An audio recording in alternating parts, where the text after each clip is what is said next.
Now I brought you here to show you two things.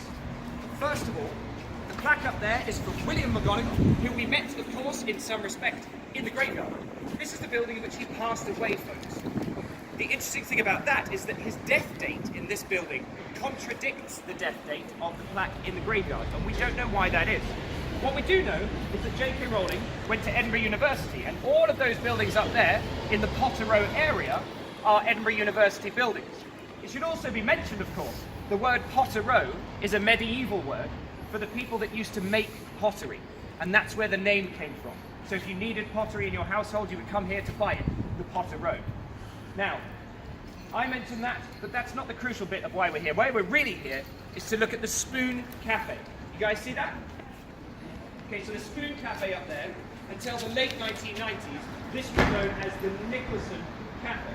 And this cafe was owned by J.K. Rowling's brother-in-law. So when J.K. had finished university lectures, she'd come down here to collect her baby daughter from her sister Diane, who would be in there because, of course, her husband ran the business. And she would collect her daughter. Now, that is where she wrote the vast majority of that first novel's manuscript, folks, The Philosopher's Stone or The Sorcerer's Stone. Now, eventually, about that same year, he sold the cafe, and it became an Oriental all-you-could-eat buffet place. Then it closed down for a little while, and then it subsequently became the Spoon Cafe. And what he did is he bought the coffee shop underneath, Black Medicine Coffee Shop. This was owned, and still is, by J.K. Rowling's brother-in-law. So if you want to go and see J.K. Rowling's brother-in-law putting coffees for the punters, get on to Black Medicine sometime.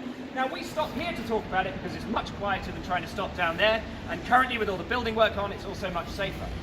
So, that is where the first book was truly born, if you like, and there's even a little black plaque on the side of Black Medicine with gold writing on it. Can you guys just about make out that tiny little black plaque? That little black plaque states that J.K. Rowling wrote the majority of the Philosopher's Stone in the cafe upstairs, and there's a little picture of her above it.